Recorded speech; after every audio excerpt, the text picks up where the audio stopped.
제목입니다. 지난주는 메시아를 기다리며 했죠. 메시아를 기다렸던 이스라엘은 사실은 왕을 기다렸던 것이죠. 지난주에는 이제 메시아를 기다린다는 의미, 이스라엘의 역사를 살펴보았습니다. 이제 신구약 중간기론을 살펴볼 텐데요. 조금 열심히 있는 분들은 신구약 중간기 하면 인터넷에도 설명이 많이 되어 있고, 책들도 성경 통독 책에 신구약 중간기를 이제 설명하는 경우가 있는데, 너무 어렵게 설명을 해가지고 이게 뭐를 이해를 해야 되나 하는 경우가 있어요. 뭐 마카비 혁명이 있었다, 뭐 셀주크 왕조가 있었다. 여러분, 이스라엘의 역사는 성경을 읽을 때 이스라엘의 역사가 중요하죠. 여러분, 역사 공부를 하기 위해서 성경을 읽는 게 아니라 성경을 잘 이해하기 위해서 역사 공부를 하는 거예요. 네, 그렇죠?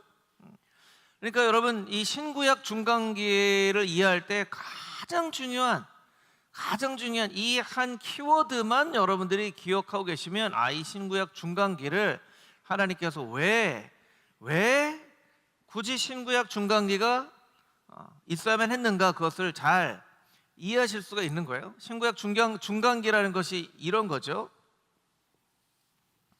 구약, 신약. 근데 요 안에 이렇게 중간기가 있다는 거예요. 그 영어에 보면 intertestamental period. 테스트먼트는 언약이죠, 언약. 올드 테스트먼트, 뉴 테스트먼트. 그러니까 인터는 사이에 낀 거예요.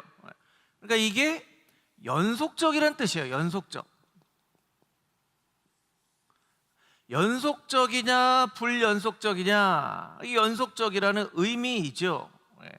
그래서 여러분, 지난주에 설명을 드렸지만 이제 중요한 설명이니까 한 번 더 설명을 드릴게요. 여러분, 이스라엘의 역사를 여러 가지로 설명하지만 이렇게 여러분들이 딱 도표로 그려놓으면 여러분이 되게 이해하기 좋다라는 거죠. 이렇게 쭉 가다가 점점점점점점점점점점점점 이렇게 돼야 됩니다. 그리고 원래는 이렇게 돼야 되는데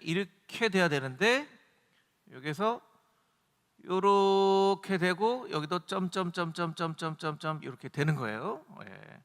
이제 이스라엘의 역사입니다. 그래서 여기는 이제 사울 왕이 이스라엘의 초대 왕이 됐던 때를 약 때로 보면 1050년 정도. 북이스라엘 남유다로 나눠졌던 왕은 어떤 왕 때 나눠졌죠? 솔로몬 아들 르호보암 때. 이게 숫자로 보면 930년쯤 되는 거예요. 그리고 북이스라엘이 멸망합니다. 아수르에 의해서 멸망하는데, 아수르에서 멸망할 때는 약 722년쯤 되고, 남유다는 멸망을 합니다. 바벨론에 의해서 멸망을 해요. 바벨론에 의해서 멸망을 하고, 이게 이제 이렇게 그리면 안 되고요. 여기도 점점점점점점점 다시 그리겠습니다. 요거를 이렇게, 요거를 이렇게 그리고, 잠깐만요. 저도 그리다 보니까 헷갈리네요. 바벨론에 의해서 멸망을 당하는데, 이게 그림이 요렇게 가는 게 낫겠죠. 요렇게 점점점점 되어지는 게 좋겠죠. 그래서 이게 바벨론에서 포로 귀환할 때가 약 455년이다. 그리고 북왕국이 남유다가 멸망당했을 때가 586년으로 해서 어떻게 기억을 하시면 좋으냐면, 사울왕부터 르호보암까지가 100년, 르호보암부터 북이스라엘이 멸망할 때까지가 200년, 북왕국 이스라엘부터 1차 포로 귀환할 때까지가 300년, 그리고 이때 예수 그리스도가 태어나실 중간기가 400년. 이렇게 이해를 하면 이제 좋다고 말씀을 드렸죠. 그래서 이 사이에 남유다가 멸망당하는 때가 언제냐, 586년. 이것만 기억을 하면 아유 뭐 이스라엘 역사를 하는데 뭐 숫자까지 기억합니까? 할지 모르겠지만 이렇게 딱 기억을 해놓으면 역사서를 읽을 때나 예언서를 읽을 때 이렇게 하나하나씩 끼워 맞추면 된다는 거예요. 여기에 이제 이 때가 약 대략 중간기쯤 되죠. 사실은 450년부터는 조금 더 뒤입니다. 400년.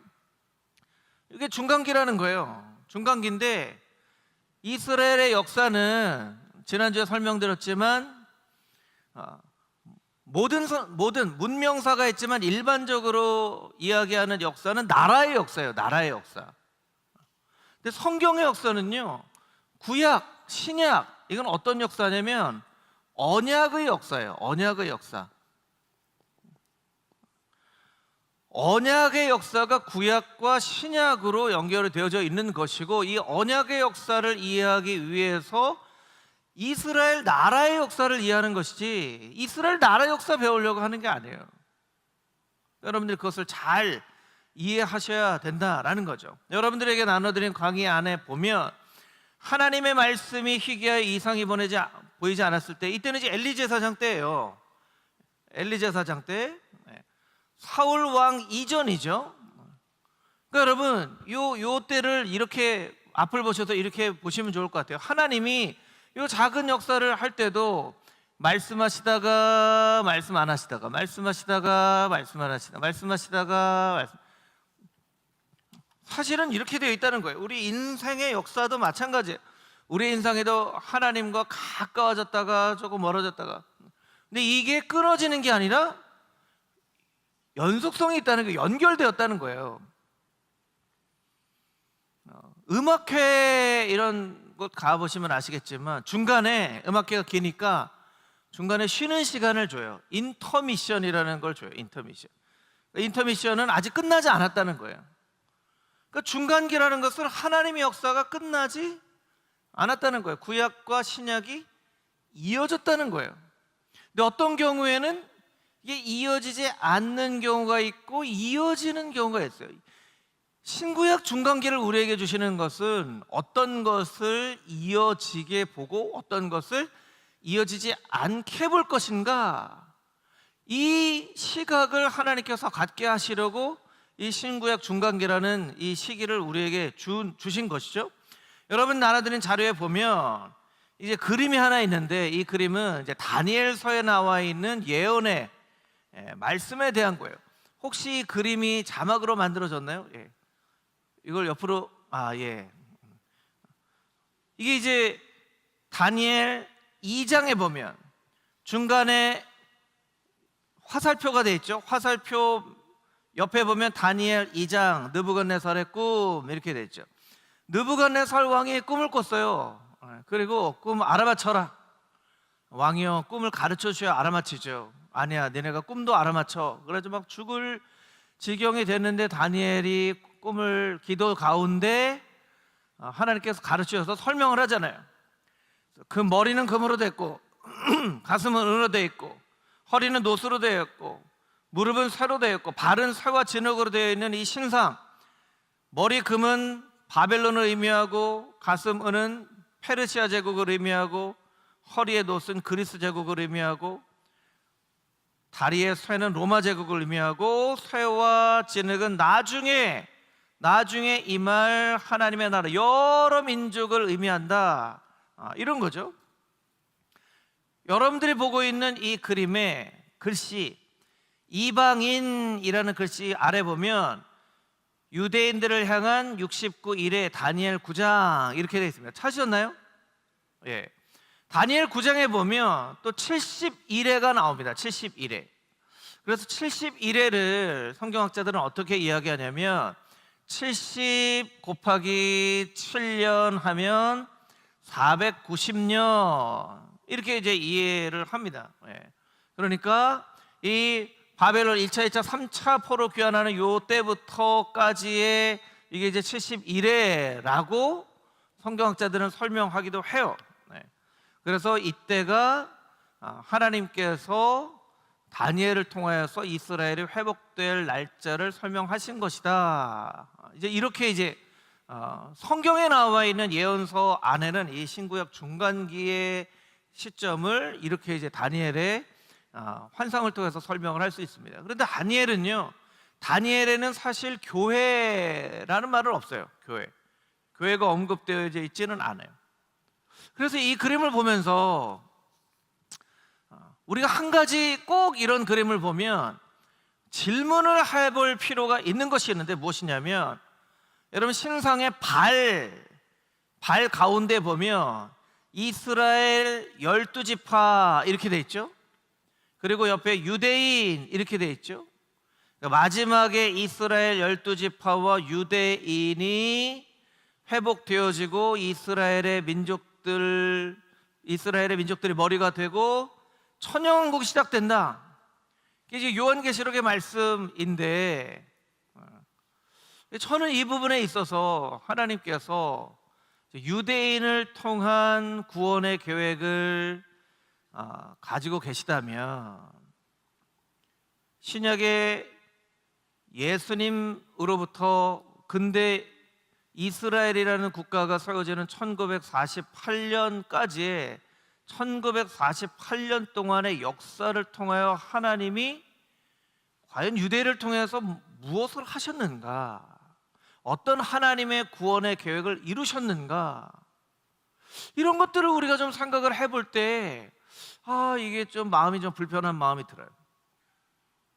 그래서 지난주에도 말씀드렸지만, 이스라엘 백성들에게 주셨던 언약을 교회가 이어받았는가, 대체 신학에 대해서 어떤 사람들은 아니다, 어떤 사람들은 맞다 이야기를 하지만, 저는 개인적으로 책을 찾아보고 연구를 하고 생각을 할 때, 그 역사 가운데 하나님께서 교회를 통해서 이렇게 많은 일들을 하신 것을 우리가 알기 때문에, 하나님께서 유대인에게 주셨던 그 사명을 교회가 감당했다고 봐야 되지 않겠는가, 그런 생각을 합니다. 조금 이제 더 설명을 드리면 여러분들이 이해를 하실 것 같고요. 강의를 한 장 더 뒤로 넘겨 보셔서 이제 몇 가지 여러분의 이해를 돕기 위한 질문을 할 텐데요. 옛사람과 새사람이에요. 골로새서 3장 9절 10절 말씀인데, 우리 같이 한번 읽어보도록 하겠습니다. 시작. 너희가 서로 거짓말을 하지 말라. 옛사람과 그 행위를 벗어버리고 새사람을 입었으니 이는 자기를 창조하신 이의 형상을 따라 지식에까지 새롭게 하심을 입은 자니라. 아멘. 자, 성경은 구약 신약이 연속적이라는 의미에서 중간기라고 얘기를 한단 말이에요. 그러면 이거를 이렇게 설명을 한다면, 자, 이거 예수님을 만났어요. 옛사람의 모습이고 새사람의 모습이에요. 나 자신의 인생입니다. 자, 옛사람과 새사람의 변화된 인생에는 이게 연속성이 있다고 봐야 되나요? 없다고 봐야 되나요? 있다고 봐야 되나요? 없다고 봐야 되나요? 없죠. 옛날 모습은 다 버리고 이제 새 사람을 입었다고 말씀하시잖아요. 예를 들어서 사도 바울이 옛사람일 때는 어떤 사람이에요? 그 민족의 열심을 가지고 예수 그리스도를 믿는 사람들 막 잡아 죽이려고 막 노력하고 막 살았는데, 예수 그리스도를 만나고 나서 새 사람이 됐잖아요. 나도 예수님 만났습니다 하니까 사람들이 막 의심의 눈치를 본단 말이에요. 저거 사울 저게 우리 속여가지고 우리 잡아가려고 저렇게 쇼하는 거 아니야? 아닙니다, 저는 새 사람이 됐습니다 하고 옛 율법보다 예수 그리스도의 사랑, 예수 그리스도께 주신 성령의 은사대로 살잖아요. 자, 사울과 바울의 모습이 연속성이 있어요, 없어요? 없는 거예요. 이건 옛사람은 옛사람이고 새사람은 새사람인 거예요. 새 사람이 됐는데 아직도 옛사람의 모습을 계속 가지고 있으면 이거 변화가 안 된 거예요. 여러분, 사도 바울이 사람들에게 예수 그리스도 막 전하는데, 저녁만 되면 어디에다가 막 편지를 써요. 제가 예수 믿는 사람 5명 이름 명단 적어놨습니다 하고 막, 제가 이제 이 사람들 잡아가지고 이제 곧 갈 겁니다. 이러면 사도 바울이 이게 진짜 변화된 사람이냐는 거예요. 아니죠. 옛사람과 새 사람에는 연속성이 없는 거예요. 이건 옛사람은 옛사람으로 벗어버리고 새 사람을 입어야죠. 자, 이렇게 한번 이해를 한번 또 해볼까요? 이해를 한번. 자, 영국 사람들이 신앙을 지키기 위해서 청교도들이 미국 땅으로 왔어요. 메이플라워를 타고 저기 보스턴, 매사추세츠주로 와서 거기서 정착을 했단 말이에요. 그래서 미국이라는 나라를 세웠어요. 자, 미국의 뿌리를 미국하고 영국하고 연속성이 있다고 볼 수 있을까요? 없다고 볼 수 있을까요? 있어요? 없어요? 없어요. 영국은 영국이고 미국은 미국이죠. 영국 사람이 야, 역사를 보면 니네 한 200년쯤에 다 영국에서 간 사람들 아니야. 미국. 아니 니네 우리가 니네 뿌리인데 니네 우리한테 좀 이렇게 뭐 세금 요새 막 관세 이런 거 관세 우리가 야 우리가 남이가 하면서 막 우리 하고 조금만 뭐가 있으면 우리가 과거에 옛날에 영국에서 갔던 사람 이렇게 하냐는 거예요. 그렇게 안 한다는 거예요. 미국은요 영국하고 연속성을 갖지 않기 위해서 영국에서 쓰던 숫자 계량하는 거 다 바꿨어요. 다 바꿨어요. 괜히 인치로 바꾸고 뭐 피트로 바꾸고 무게 재는 것도 막 온스라는 거를 쓰고요.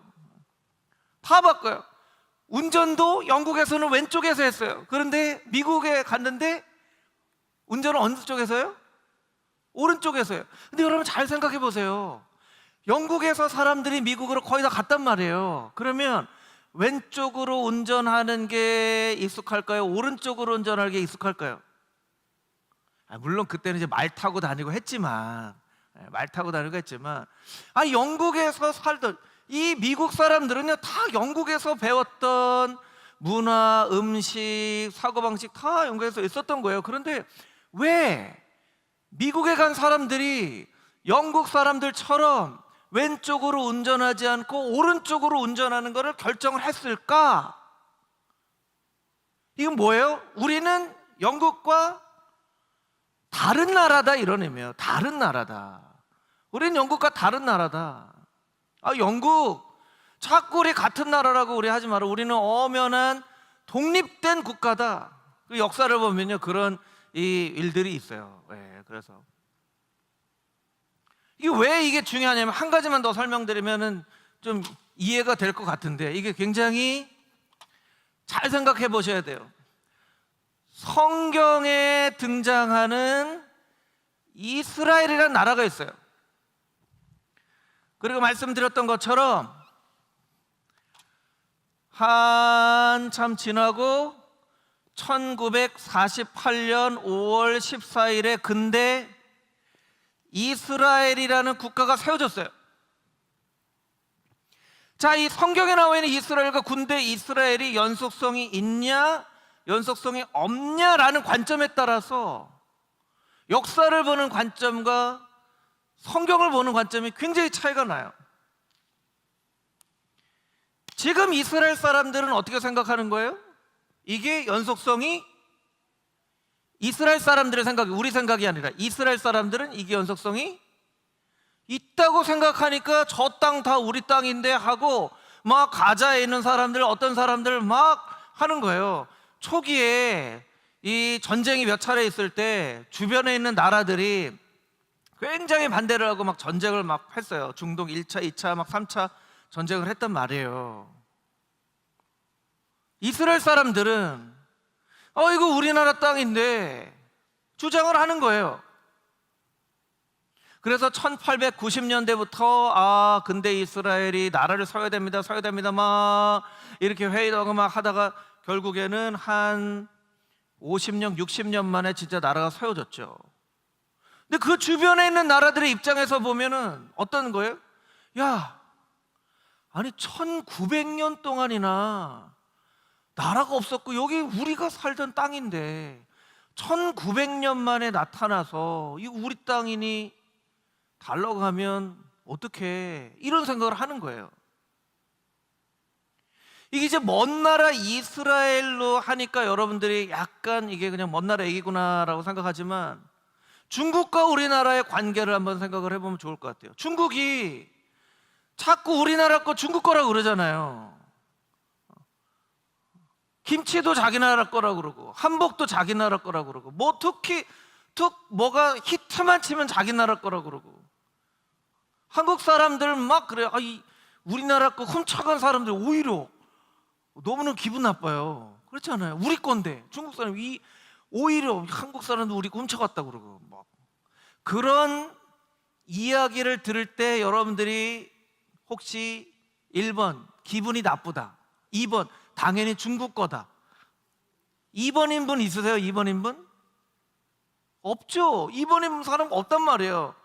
우리나라 역사를 보면 이거 우리나라가 뭐 외세의 침략도 있고 그랬지만 엄연하게 오랫동안 우리가 주권을 지켜왔는데 중국이 옛날 생각을 가지고 이거 다 옛날에 우리나라 땅이었고 다 이거 우리나라 문화로 한자도 니네가 빌려가서 쓰지 않았냐 다 하고 자기의 소유권을 주장한다면 우리의 입장으로서 보면 어때요? 말도 안 되는 얘기인 거예요. 말도 안 되는 얘기. 조금 다른 관점으로 얘기를 해보면 이스라엘과 주변 중동 국가 간의 갈등과 이런 게 있을 때 희한하게 미국의 정치권은 이스라엘 편을 들어요. 왜 이스라엘 편을 드는 거예요? 왜 이스라엘 편을 드는 거예요? 왜 이스라엘 편 들까요? 그게 좀 이상하지 않으세요? 아니 국가로 보면 미국은 영국에 훨씬 더 가까워요. 영국에 훨씬 가깝죠. 영국에 있는 사람들이 다 배 타고 와서 미국이라는 나라를 세웠는데 이스라엘이란 나라와 미국이라는 나라의 연속성을 찾아보기가 어렵단 말이에요. 그런데 유대 민족들이 디아스포라가 되어서 미국 땅 가운데까지 와서 미국에서 증권이나 경제나 이런 쪽에 아주 많은 영향력을 끼치고 있으니까 미국이란 나라는요 아직도 이스라엘이란 나라하고 연속성을 갖고 있는 거예요. 그러니까 미국이 이스라엘 편 드는 거죠. 미국이 이스라엘 편 드는 거예요. 그래서 미국 안에서는 왜 이스라엘 편을 드냐 하는 사람들과 정말 그 유대 민족의 뿌리를 가지고 온 사람들 영향력 때문에 이스라엘 편을 드는 사람들하고의 갈등이 있는 거예요. 우리가 성경을 읽다 보면 이스라엘 얘기가 많이 나오잖아요. 이스라엘 얘기가 많이 나와요. 늘 이스라엘 얘기죠. 이스라엘 얘기 많이 이스라엘 얘기를 듣다 보니까 어느덧 우리에게도 이스라엘이 굉장히 가까운 나라처럼 느껴져요. 마치 형제 나라처럼 느껴져요. 그리고 이스라엘을 불쌍히 여기는 마음이 있어요. 이건 그냥 아무 객관적인 데이터 없이 이스라엘이 불쌍합니까? 아랍 사람이 불쌍합니까? 하면 기독교인들 중에는 대부분의 사람들이 이스라엘 불쌍하다고 이야기하는 사람 많을 거예요. 왜 그래요? 성경에 보면 계속 이스라엘 얘기하거든요. 근데 우리가 어떻게 이해되는가? 성경에 나와 있는 이스라엘과 지금 근대 이스라엘 민족이 어떤 연속성이 있냐 없냐를 우리가 잘 분별할 수 있어야 된다고 생각해요. 저는 개인적으로 이스라엘 사람은 어떻게 생각할지 모르겠지만 연속성이 없지 않나 이런 생각을 해요. 왜 그런 생각을 하냐면 여러분 말씀드린 것처럼 성경의 역사는 언약의 역사란 말이에요. 언약의 역사. 구약의 역사를 예수 그리스도를 통해서 신약의 역사로 쓰여왔고, 우리가 언약을 받은 사람들이 아니라면요 성경을 이렇게 읽을 필요가 없어요. 신앙생활을 이렇게 할 필요가 없어요. 예수 그리스도를 통해서 우리가 새 생명을 얻었고 우리를 자녀 삼아주신 것을 깨달아 알고 우리가 그 언약의 유업을 물려받은 자입니다라는 것을 우리가 생각하고 있으니까 우리가 이렇게 하나님을 예배하고 먼 이스라엘의 역사지만 연구하고 하는 거예요. 왜 연구합니까? 우리 신앙을 위해서, 우리 언약을 이해하기 위해서 이스라엘의 역사를 이해하는 거예요. 그러니까 이걸 이해하지 못하는 사람들은 이렇게 얘기하는 거죠. 아니 왜 우리가 우리나라 역사도 모르는데 왜 이스라엘 역사를 그렇게 알려고 하냐? 왜 우리가 이스라엘 역사 알려고 해요? 우리에게 주신 그 언약을 잘 이해하기 위해서. 구약 신약은 언약의 역사이기 때문에. 근데 이것을 근대 이스라엘 국가를 성경에 나와 있는 이스라엘로 동일시해서 연속성이 있다고 생각을 하면요 지금 이스라엘에서 일어나고 있는 모든 일들에 대한 정당성이 부여가 되는 거예요. 이스라엘이 아무리 가자에 있는 사람들 막 폭격하고 민간인들 해도 그건 당연하지. 이스라엘 언약 백성인데 옛날에도 블레셋하고 싸워서 진멸하라 하셨고 이들을 그대로 적용을 시키는 거예요. 그렇게 이해를 하는 게 맞냐는 거죠. 맞냐는 거예요. 여러분들에게 조금 어려운 그런 내용이 되어질 수도 있을지 모르겠지만 이게 사실은 신구약 중간기, 이게 끝이 아니라는 거예요. 끝이 아니고 이어지는 기간 동안에 하나님께서 어떤 일을 하셨는가, 이걸 이해를 하는 거라는 거예요. 이게 이제 역사가 이렇게 됐지만 우리 개인적으로 보면 아까도 옛사람, 새사람이 되는 것이고, 성경의 역사를 보면 옛 이스라엘과 오늘날의 이스라엘, 구약과 신약. 조금 설명드리지만 유대교와 카톨릭과 기독교는 한 흐름 가운데 있는 것 같은데 어떤 것을 연속적이라고 봐야 되고 어떤 것을 이건 연속적이지 아니네라고 생각할 수 있는 분별력이 생기는 거예요.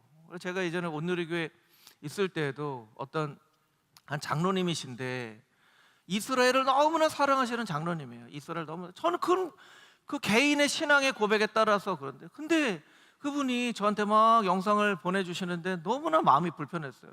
그 영상 가운데는 예수님을 메시아로 인정하지 않은 랍비들의 영상도 막 보내주는 거예요. 그래서 이건 아닌 것 같다. 이건 아닌 것 같다. 아무리 이스라엘을 좋아해도 예수님, 강의 중간에 계속 얘기해요. 나는 예수님 믿는 사람 아닙니다. 나는 예수를 메시아라고 인정한 사람 아닙니다. 그게 계속 나오는데 그 영상을 제가 보고 있는데 이게 맞나? 이스라엘이라고 무조건 다, 그럼 이스라엘은 다 좋은 건가? 이스라엘은 과거에 하나님의 선택한 백성으로 오늘날의 이스라엘 똑같이 생각을 해야 되는 것인가? 이런 생각이 드는 거예요.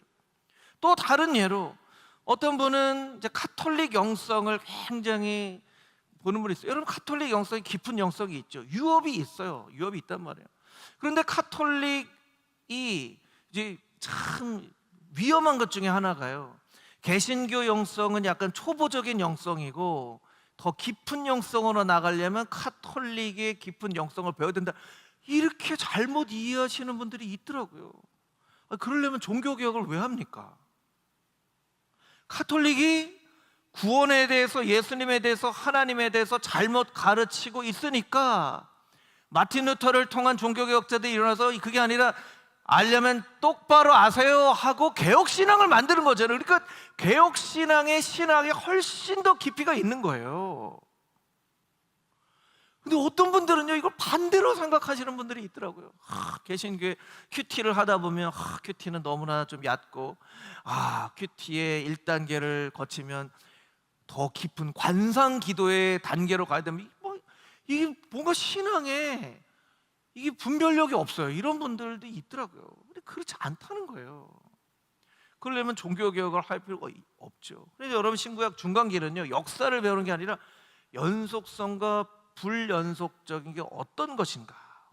이걸 이제 이해를 하기 위함이라는 거예요. 여러분, 오늘 제가 여러 가지로 설명을 드리지만 여러분 이 한 가지만 잘 이해를 해도 여러분의 신앙에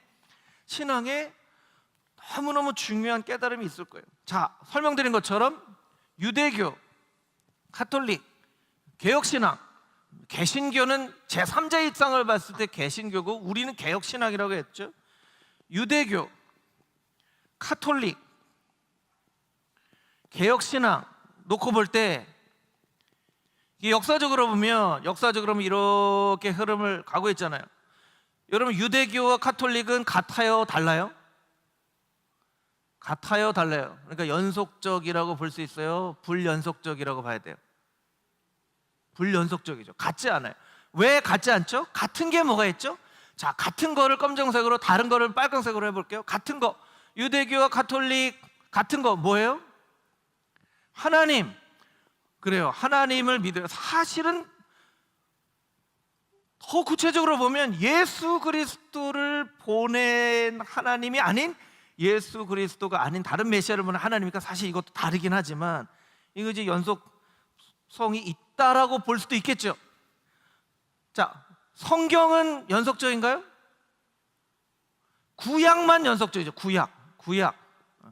그리고 구약도 유대인이 보는 거랑 완전 똑같지는 않아요. 그래도 이제 어느 정도는 이렇게 연속적일 수 있다고 볼 수 있겠죠. 근데 가장 유대교와 가톨릭의 차이는 뭐예요, 여러분? 유대교와 가톨릭의 가장 큰 차이, 뭐가 가장 불연속적인 거예요? 이거 쉬운 질문인데 뭐예요? 유대교는 누구를 인정하지 않아요? 예수님을 인정하지 않아요. 예수 그리스도. 여기에서 유대교와 가톨릭은 같을 수가 없어요. 예수를 믿지 않는데.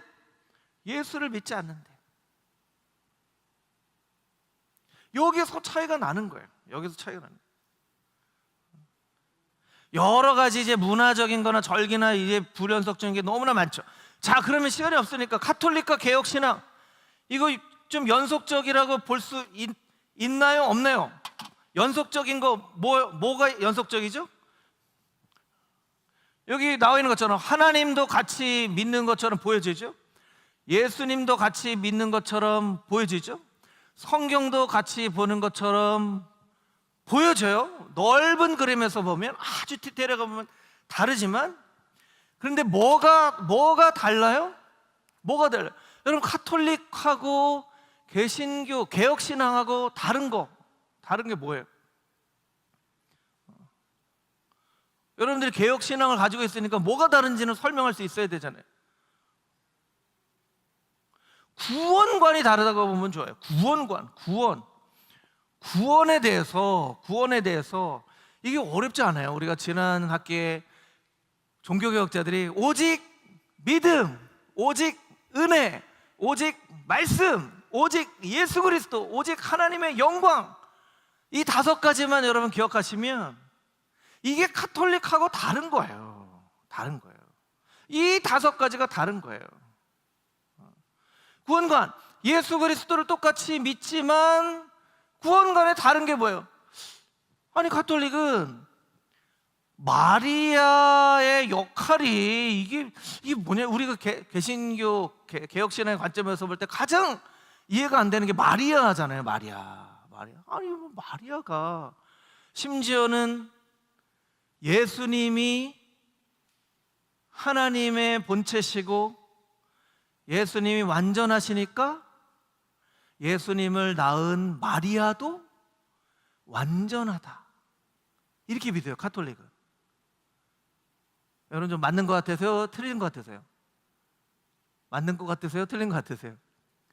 틀렸죠. 이렇게 믿는 거예요. 구원관이 달라요. 오직 믿음으로 구원을 얻어야 되는데, 가톨릭에는 여기에 행위, 특별히 지금은 많이 바뀌어졌지만 여기에 이제 종교개혁을 일으킬 수밖에 없었던 게 뭐가 있어요? 면죄부. 여러분, 면죄부의 가장 큰 잘못이 뭐예요? 2가지가 있는데, 하나는 돈으로 돈으로 구원을 살 수 있다라는 생각이 들어가 있는 거고, 연옥에 가 있는 우리의 가족들 헌금하면 천국으로 보낼 수 있다라고 생각을 하는 거예요. 제가 요새 뭐 통일교가 막 시끌시끌 하잖아요. 그래, 통일교, 저는 교리를 잘 모르는데 유튜브를 이렇게 보다 보니까 통일교가 돈을 그렇게 버는 이유가 있더라고요. 통일교에서 그런 게 있대요. 헌금을 이렇게 하면 조상부터 100대까지 구원을 얻는 그런 티켓을 얻는 게 있대요. 100대까지. 근데 그게 이제 돈이 100대 써먹다 보니까 이제 좀 부족하잖아요. 그러니까 그게 나중에는 220대까지 하는 게, 그러니까 어마어마한 돈을 내야 되는 거예요. 어마어마한 돈을. 나중에는 400대까지. 근데 그 유튜브를 하는 분이 400대 계산을 해보면요, 우리 인류 어떤 역사보다도 더 길다는 거예요. 그렇게 통일교가 돈을 모았더라고요. 여기 성경책 같은 일본 사람인데, 일본 사람도 성경 많이 읽잖아요. 성경인데 우리가 믿는 성경은 또 다르죠. 여기에 문선명 한학자 사인이 있는데 이 성경이 얼마인지 아세요? 3억 원. 3억 원. 저 성경책 사려면 3억 원 주고 사야 돼요. 3억 원. 여러분은 감사함으로 생각하셔야 돼요. 이거 3만 원만 주면 살 수 있잖아요. 통일교는요, 3억 원 줘야 얼마나 감사해요. 예. 그 구원관이 달라요. 구원관이 달라요. 예. 그러니까 이게 영향을 받긴 받았는데 이게 연속적이냐 불연속적이냐를 우리가 잘 봐야지. 카톨릭으로부터 우리가 배울 게 많지만, 그래서 제가 이런 그림을 한번 그린 적이 있는데, 나무예요. 제가 미술을 잘 했을까요? 못했을까요? 초등학교 때 잘 했겠죠. 그림 나무 같지 않나요? 이거 오징어 아닙니다. 나무입니다. 예. 이게 카톨릭을 뿌리로 볼 것이냐 흙으로 볼 것이냐에 따라서 관점이 많이 다 바뀌어지는 거예요. 뿌리로 보면 카톨릭과 한 연속적인 신앙 안에 있다고 생각하는 거예요. 너무나 안타까운 것들은 루터의 제자들이 루터가 의롭게 여겨진다고 가르쳤는데, 루터가 죽고 나서 루터의 제자들이 우리 선생님이 하신 말씀을 잘 이해해 봅시다 하고 연구하다가 그 루터의 제자들이 회의를 했는데, 의롭게 여겨지는 것이 아니라 의롭게 되어진다고, 의화된다는 카톨릭의 신앙의 교리로 들어갔어요. 그러니까 루터교가 소규모 종교 집단이 된 거죠. 그러니까 루터가 보면 너무나 가슴 아픈 일이에요. 루터가 생명을 걸고 종교개혁을 했는데 자기를 정말 가장 믿고 따른다고 하는 사람들은 오히려 이렇게 소규모 그룹이 되고, 정말 그 신앙, 종교개혁의 철학을 따랐던 사람들은 전 세계로 퍼져서 개혁신앙인들이 된 거죠. 이게 이제 연속적이냐 비연속적이냐를 어떻게 생각하느냐에 따라 다른 거죠. 그래서 개혁신앙은 오직 믿음, 오직 은혜, 오직 성경, 오직 하나님의 영광, 오직 예수 그리스도를 뿌리로 하고 있고, 이 나머지는 카톨릭도 이 유대교에도 나무가 양분을 먹어야 되잖아요. 나무에게 있어서 흙이 절대적이에요. 그런데 흙은 뿌리는 아니에요. 절대적이지만 뿌리는 아니에요. 카톨릭과 유대교가 없었으면 개혁신앙이 탄생을 할 수 없는 절대적인 존재이지만 뿌리는 아니에요. 비연속적이라고 생각을 해야만 종교개혁을 한 의미가 있다라는 거예요. 그래서 하나님께서 이스라엘의 역사 586년에 멸망하고 이렇게 해서 예수 그리스도께서 오셔서 이 땅 가운데 교회를 세우시고 했는데, 이게 그냥 쭉 이어져서 1948년에 현대 이스라엘로 이어진다고 생각하는 게 1번 맞는 건지, 아니면 하나님께서 교회를 세우신 이 역사가 점선이 아니라 실선으로 이렇게 쓰여져서 마지막 때까지 이어진다고 보는 것이 2번 이게 맞는 건지, 어떻게 이해를 하느냐에 따라서 이스라엘을 어떻게 볼 것인가, 하나님의 역사를 어떻게 볼 것인가가 나눠진다는 거예요. 1번 같으세요? 2번 같으세요? 여러분 1번 같으세요? 2번 같으세요? 제가 열심히 설명을 했는데 여러분 자, 이거 못 맞히시면 오늘 철야 집회 1번 같으세요? 2번 같으세요? 2번이죠. 2번. 왜 2번이에요? 이 1900년 동안에 일어난 하나님의 역사심이 하나님이 일하고 계신데, 하나님의 역사가 이 이스라엘, 눈으로 국가로 보여지진 않지만 유대인을 통하여서 세계 각국에 정말 보급한 이런 역사가 일어났는가 라는 걸 놓고 볼 때 그렇다고 볼 수 있어요. 세계 역사 가운데 유대인들이 막 노벨상도 받고 했지만, 복음을 전하는, 예수 그리스도의 복음을 전하는 역사는 누가 2000년 가까이 썼어요? 교회가 그 역할을 감당했다는 거예요. 생명을 걸고 복음을 전하고, 낯선 민족에까지 가서 우리나라에 온 사람들, 우리나라에 오는 과정에 부인이 죽고 자식이 죽고, 그런데 왜 이 조선 땅에까지 와서 복음을 전해야만 했냐는 거예요. 예수님께서 맡겨주신 사명이 있기 때문에 그 사명을 감당하려고, 언약의 유업을 받은 사람으로서의 역할을 하려고 이 역사를 한 거예요. 그런데 유대인들이 지금 이제 이 성경 보면 여러분 모릅니까? 이스라엘을 통하여서 하나님이 역사하신다고 말씀하지 않으셨습니까? 저 교회가 저 역할 한다고 하는데 저 성경을 모르는, 성경에 분명히 이스라엘이라고 쓰여있지 않습니까? 이 유업이 우리가 유업을 받은 거예요. 그러니까 여기 주변에 이스라엘 향해서 까부는 사람들 다 죽어 마땅한 이 하나님의 선민을 괴롭혀? 우리가 이 땅 좀 쓰겠다고 그러는데 이 하나님의 선민을 괴롭혀? 이게 맞냐는 거예요. 이걸 맞다고 생각하는 사람들이 아직도 많이 있는 거예요. 미국의 정치권은 우리나라 사람들도 마찬가지고. 그러니까 이런 갈등이 있을 때 누가 잘했다고 얘기를 해요? 이스라엘이 잘했다고 얘기를 하는 거예요. 그러니까 아직도 전쟁이 그 땅 가운데 사라지지 않는 거예요. 사라지지 않는 거예요. 여러분, 오늘날 이스라엘의 역사는 성경에 가나안을 정복하고 이때 성경의 역사가 완전히 달라요. 왜 달라요? 현대의 이스라엘은 역사에 나와 있는 이스라엘과 동일시할 수 있는 같은 민족이 아니기 때문에 그래요. 아니기 때문에. 교회를 통해서 하나님께서 역사하시는 것이고, 그래서 오히려 성경을 통하여 하나님의 뜻을 바르게 깨달아 알고 있는 사람들은 이스라엘 사람들이 괴롭힘 당한다고 눈물 흘면서 기도하는 게 아니라 이 땅에 교회를 핍박하는 이야기를 듣고 눈물을 흘리면서 기도할 수 있어야 되는 거예요.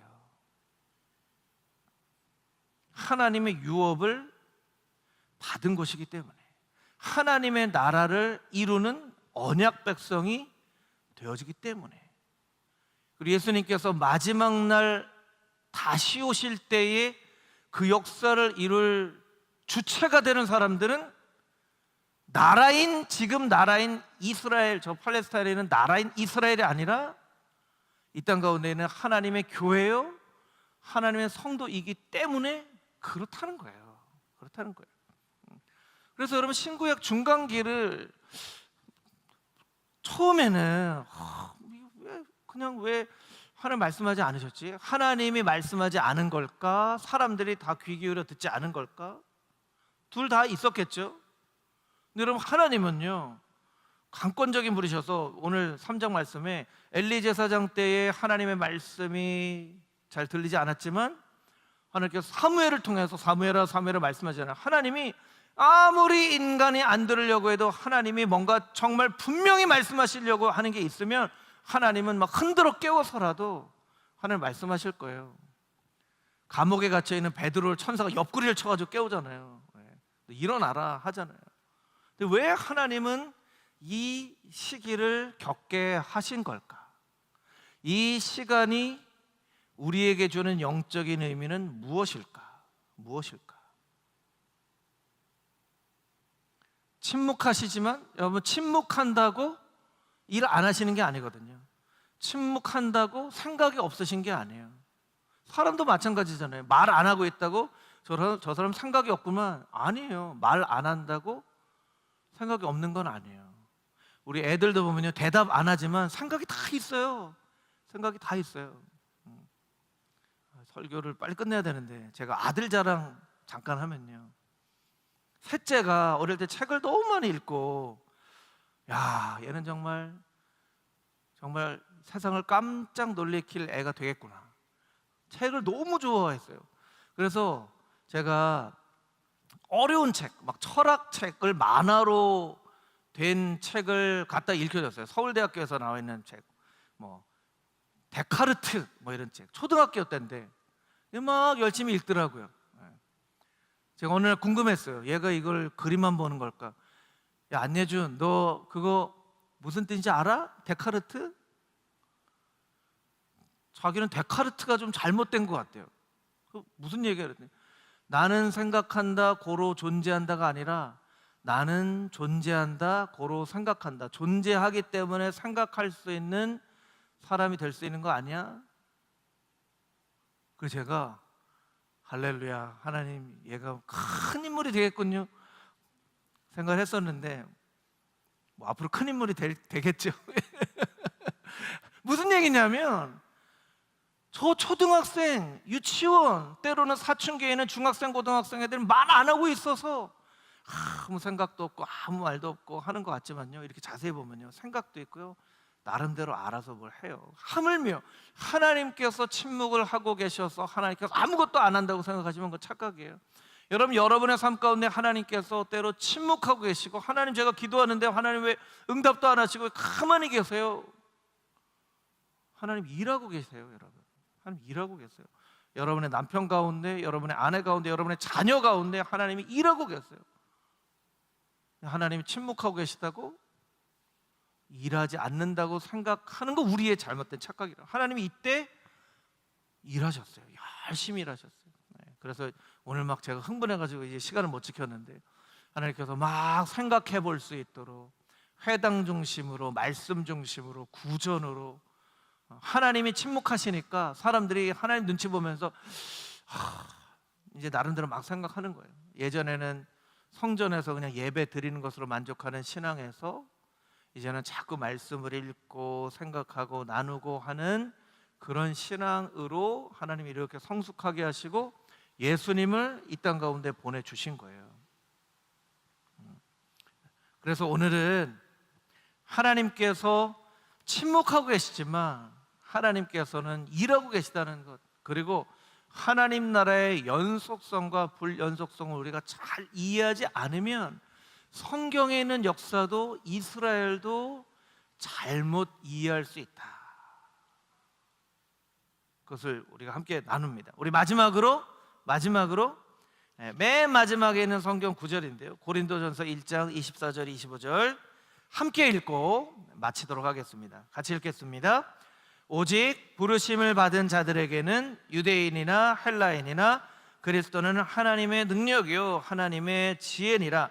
하나님의 어리석음이 사람보다 지혜롭고 하나님의 약하심이 사람보다 강하니라. 아멘.